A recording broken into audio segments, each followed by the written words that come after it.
22 लाख विद्यार्थ्यांची वाया गेलेली मेहनत आणि देशातील सर्वात मोठ्या वैद्यकीय परीक्षेची विश्वासार्हता याचा पुन्हा एकदा लिलाव झालाय। नीट पेपर फुटीच्या पैशातून तीनही आरोपी मनीषांनी सोनं खरेदी केल्याचा सीबीआयला संशय आहे। पुणे, लातूर आणि आता 2024च्या पेपर फुटीपर्यंत या घोटाळ्याचे धागेदोरे पोचले असून नामांकित क्लासेसचे संचालक आणि प्राध्यापक आता सीबीआयच्या रडारवर आहेत। पण सर्वात मोठा सवाल उपस्थित केलाय तो थेट सुप्रीम कोर्टाने। कोर्टाने स्पष्ट शब्दात फटकारलंय असं म्हणत की एनटीए त्यांच्या मागच्या चुकीतून काहीच शिकलेलं नाही। 2024च्या पेपर फुटीनंतर इस्रोचे माजी प्रमुख असलेले डॉक्टर के कृष्णन यांच्या समितीनं सरकारला तब्बल 101 सुधारणांचा लीक प्रूफ असा आराखडा दिला होता।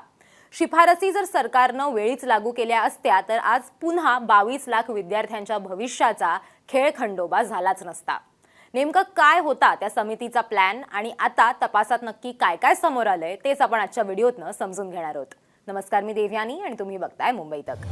आधी तपासाबद्दलच्या 2 क्विक अपडेट्स आपण समजून घेऊयात।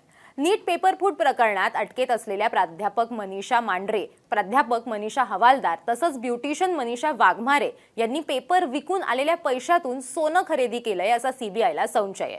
आता प्राध्यापक मांढरे, प्राध्यापक हवालदार यांच्या घरातून सोन्या चांदीचे दागिने व चांदीच्या काही वस्तू सीबीआय पथकानं जप्त केल्या आहेत। दरम्यान 2024 मधल्या नीट पेपर फुटीचे धागेदोरे सध्याच्या पेपर फुटीशी जुळत असल्याचा संशय बळावल्यानं पुण्यातले जुने आणि नवे मिळून 8 प्राध्यापक हे सुद्धा सीबीआयच्या रडारवर आहेत। काही जणांची चौकशी सध्या सुरू आहे। याच्यामध्ये एनटीएच्या कामकाजातले तज्ज्ञ, अनुवादक, मार्गदर्शक यांचा समावेश आहे। यातील काही जणांनी मनीषा हवालदार जे आहेत त्यांना गैरप्रकारासाठी मार्गदर्शन केलं। त्यात केमिस्ट्रीच्या एका प्राध्यापकाचं नाव समोर आल्याची माहिती सूत्रांनी दिली आहे। मांढरे, हवालदार व वाघमारेंच्या जबाबात विसंगती आढळली आहे। पोलिसांनी या तिघींच्याही मालमत्तेची तपासणी सुरू केली आहे। अटक झालेल्या काही आरोपींना त्यांच्या मोबाईलमधील ठराविक चॅटिंग त्यांनी डिलीट केलंय असं सुद्धा आता समोर आलेलं आहे। आता लातूरच्या एका स्त्रीरोग ज्या तज्ज्ञ आहेत त्यांची सुद्धा चौकशी या सगळ्या प्रकरणामध्ये सुरू करण्यात आलेली आहे। आता दुसरी महत्त्वाची अपडेट मोटेगावकरच्या स्पेशल बॅचची। आरसीसी क्लासचा संचालक शिवराज मोटेगावकर याच्या स्पेशल बॅच मधील प्रत्येक विद्यार्थ्याची चौकशी करण्यात येते। सोमवारी मोटेगावकरच्या कार्यालया शेजारील इमारतीत वास्तव्यास असलेल्या अकोल्याच्या विद्यार्थ्याची कसून चौकशी करण्यात आली। त्याने सोडवलेली प्रश्नपत्रिका, त्याच्याकडचं जे नोट्स होत्या त्या पथकाने तपासल्या आहेत। याशिवाय एका स्त्रीरोग तज्ज्ञांची सोमवारी रात्री 8 वाजेच्या सुमारास चौकशी जी आहे ती सुरू झालेली आहे। आता येऊ पुढच्या महत्त्वाच्या मुद्द्याकडे की हे सगळं कशा प्रकारे टाळता आलं असतं आणि या सगळ्यावरती सुप्रीम कोर्ट काय म्हटलंय। सुप्रीम कोर्टाचे न्यायमूर्ती पीएस नरसिंह आणि आलोक आराधे यांच्या खंडपीठानं एनटीएच्या कार्यपद्धतीवरती तीव्र नाराजी व्यक्त केली। कोर्टाने केंद्र सरकार आणि राष्ट्रीय चाचणी संस्था म्हणजेच एनटीए यांना नोटीस बजावून त्यांना त्यांचं उत्तर जे आहे ते मागवलेलं आहे आणि त्याचबरोबर त्यांनी त्याच्यावरती तोंडी टिप्पणी करताना असं मते म्हटलेले आहेत की मागच्या पेपर फुटीवेळी आदेश जारी करून एक समिती स्थापन करण्यात आली आणि तिच्या शिफारसी या स्वीकारण्यात आल्या होत्या, तरी सुद्धा अशी घटना पुन्हा घडणं ही खेदाची बाब आहे। एनटीए मागील नीटच्या चुकीतून शिकलेलं नाही असं सुप्रीम कोर्ट या सगळ्यामध्ये म्हटलंय। आता 2024 मध्ये नेमकं काय झालं होतं आणि त्या समितीने नक्की कुठल्या शिफारसी केल्या होत्या। 2024च्या नीट यूजी परीक्षा गैरव्यवहार आणि पेपर फुटीच्या पार्श्वभूमीवरती केंद्र सरकारच्या शिक्षण मंत्रालयानं परीक्षा पद्धतीत सुधारणा करण्यासाठी आणि नॅशनल टेस्टिंग एजन्सीच्या कार्यपद्धतीचा पुन्हा एकदा विचार व्हावा यासाठी इस्रोचे जे माजी प्रमुख आहेत डॉक्टर के राधाकृष्णन यांच्या अध्यक्षतेखाली 7 तज्ज्ञांची उच्चस्तरीय समिती स्थापन केली होती।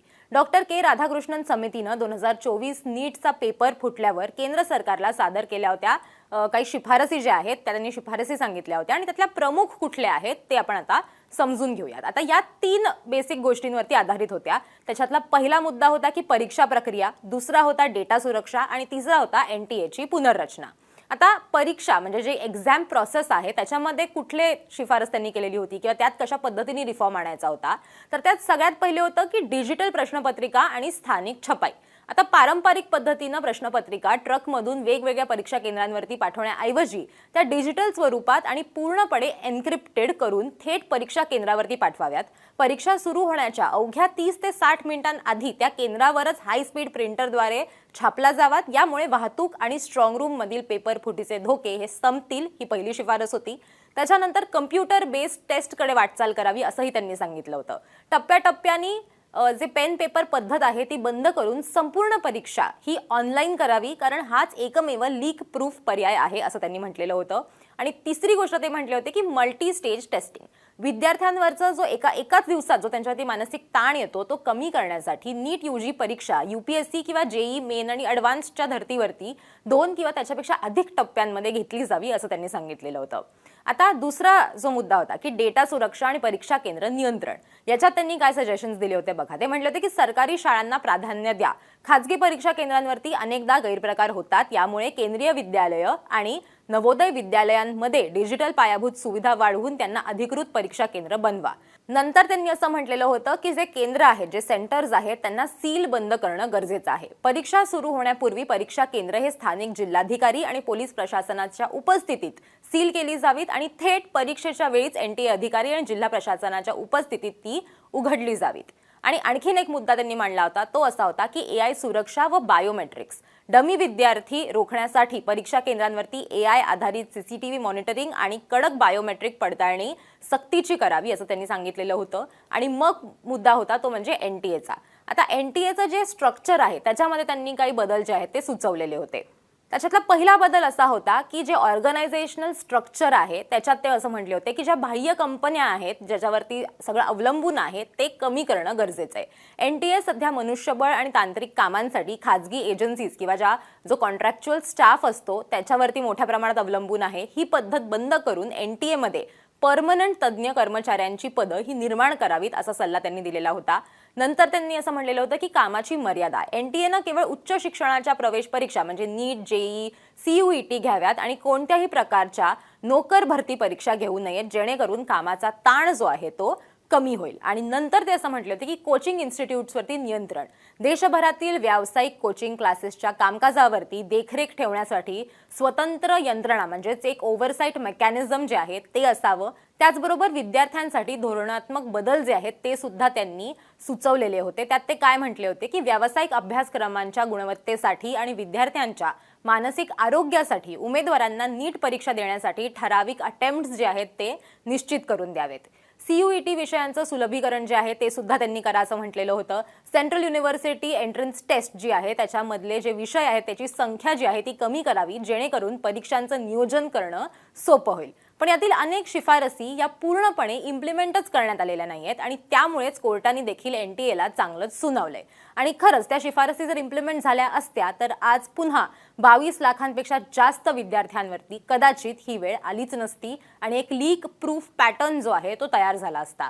आता ज्या वेळेला हे सगळं प्रकरण समोर आलं, पेपर फुटले, सुरुवातीला तर त्यांच्याकडनं असं म्हणण्यात आलं की पेपर फुटलेलाच नाहीये, त्याच्यातले जो एक डमी पेपर असतो किंवा जो आधीचा पेपर असतो जो एक प्रॅक्टिससाठी म्हणून असतो तो पेपर जो आहे त्याच्यातले जे प्रश्न आहेत ते सिमिलर निघालेले आहेत असा स्टँड त्यांनी घेतलेला होता. आणि मग नंतर त्यांनी पुन्हा एकदा पत्रकार परिषद घेऊन त्यांनी जी भूमिका मांडली त्याच्यात ते असं म्हटले की आम्ही वेगवेगळ्या उपाययोजना करणार आहोत वगैरे वगैरे, आणि आता जी परीक्षा होईल पुन्हा त्याच्यासाठी आम्ही फीज आकारणार नाही, आणि मग ते सगळं त्यांनी सांगितलं. पण मुळात प्रश्न हाच आहे की जर 2024 मध्ये हे झालेलं होतं तर मग त्याच्यानंतर समिती स्थापन झाली, त्यांनी 101 पर्याय सुचवले, त्यातले काहीच आपण फक्त बघितलेले आहेत. त्या 101 शिफारशी ज्या होत्या त्या मान्यही झाल्या होत्या, मग त्या इम्प्लिमेंट का झाल्या नाहीत हाच प्रश्न या सगळ्यातनं उपस्थित होतो.